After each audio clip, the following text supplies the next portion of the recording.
How about the biomass pellets pressed from waste clothes? Can waste clothes be used as biomass pellets?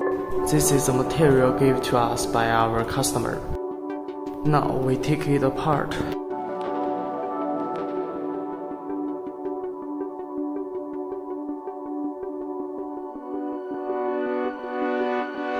It is these waste fabrics. Let us see if we can use this pellet machine to make standard pellets.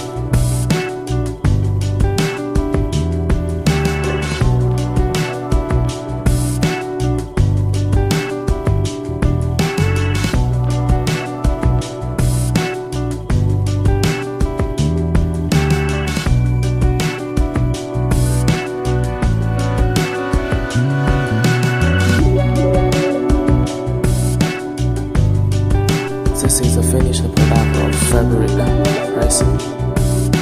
With a small compression ratio, the larger the model rate, the better. Production long-term products dedicated to welcome customers. If you also have such real materials, we can also test the machine to adjust the compression ratio.